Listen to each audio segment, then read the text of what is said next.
Hi, I'm Boris Ulanenko, and this is my short video on how to prepare for the ADIT exam. Now, a couple of words about myself before I dive in.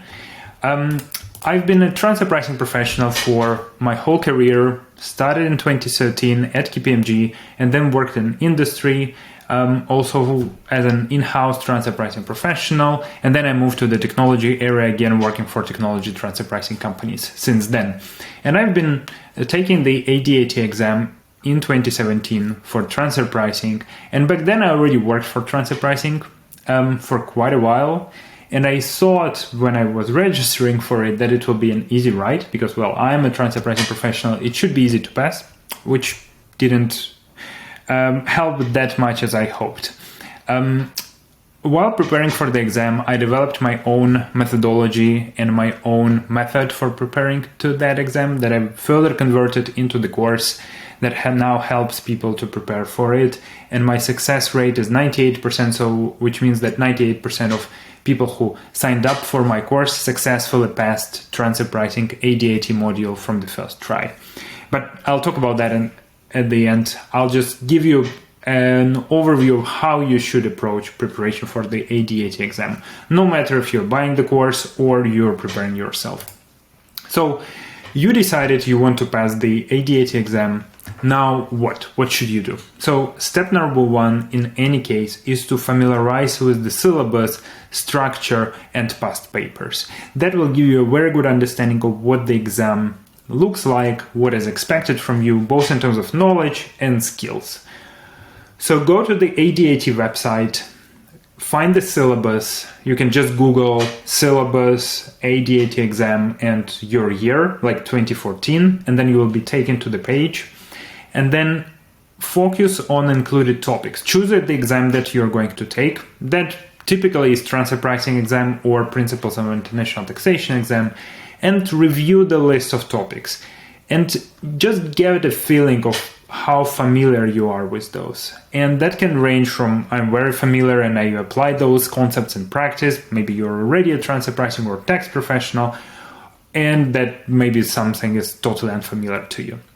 And then as a next step, understand the exam structure and question formats. So just open the past paper and go through it, read the questions, read the whole paper. That will give you a good understanding of what will be expected from you. And then after that, you may be like, okay, it seems like I probably could answer all of those questions straight away if you're already like 10 years in transfer pricing, or maybe you just like feel that you will not answer any question without any preparation. That's still fine. It doesn't mean that you should be frustrated. It just means that you need to adjust your learning strategy to successfully pass the exam. And then, of course, review suggested answers and candidate scripts. So ADIT also publishes past papers with answers, so what the students that successfully passed the exam were answering. And that will give you a feeling of like what is expected from you in terms of structure of the answer and level of detail. And no matter if you're preparing with the course or yourself, just do it. The step number two is plan. So that's a crucial step. ADIT exam is a difficult exam and you need to plan accordingly to successfully pass it because it will require many hours of preparation from you.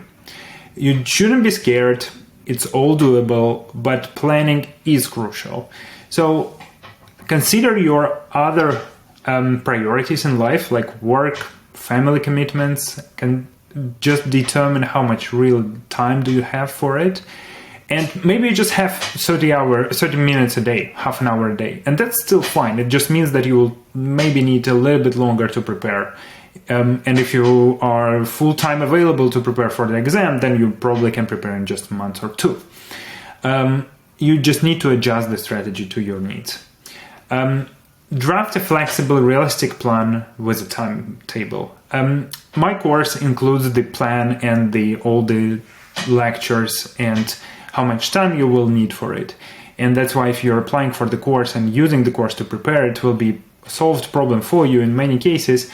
But if you're preparing yourself, that's also okay. You just need to understand how much time you're going to dedicate to each topic, when you're going to dedicate it, which resources you're going to use.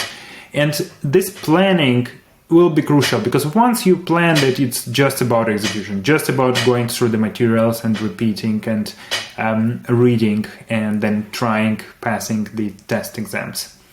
Just to give you a feeling, average study time is around 100 hours for principles of international taxation and 200 hours for each option module, including transfer pricing. If you're using the course, that time will go down approximately half, so you may spend twice less time on preparing it if you're using good resources. If you're using only free resources and source documents like OECD guidelines, you will need more time. Then learn.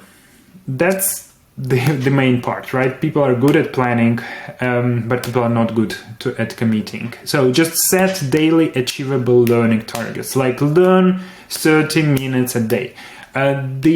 My suggested approach is don't set the topic targets. Don't say that, okay, I will learn about permanent establishments today.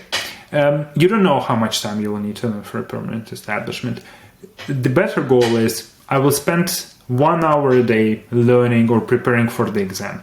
And then you just go, and it depends on how much time each topic will take, but at least you will be progressing every day in the right direction. You need to focus on understanding underlying concepts, especially in transfer pricing. Just reading the text and remembering the stuff there is not very helpful. It helps, but that's not everything, right? You need to be able to apply those concepts to real-life problems, like which transfer pricing method to choose, which comparables you need to choose, and what are the risks in this particular business case. So focus on case studies a lot. My exam has a lot of case studies in it and forces you to try to apply each newly learned concept. If you're preparing yourself, use the past papers, use examples from the previous year exams to understand how you're going to apply the concept in real life. And remember that more marks are awarded for applying concepts to scenarios in exams rather than theoretical knowledge. Then the crucial step is to practice. You need to start early with case solving and questions answering. People do this mistake where they just read everything and learn everything and remember everything, but they did not actually try case studies. They didn't try answering real questions, especially under time pressure. So that's what you need to start doing early. After each topic that you learned, find the case study, find the questions from the past exams for this topic, and try passing them. That will give you much better feeling about how ready you are for real exam than just theoretically going through all the materials in one go. And there, focus on time management. ADIT is pretty challenging in terms of time. Even though it's 3 hours, it's typically not enough to answer everything as you wish you would have answered. So time management is crucial. You need to build concepts, so you need to understand methods and models and various things very well, because it will be much easier to apply in practice rather than like remembering all the nuances of particular, let's say, application of low value adding services requirements. Because in the exam, you will have a little bit of time to find that in the OECD guidelines if you know where to find.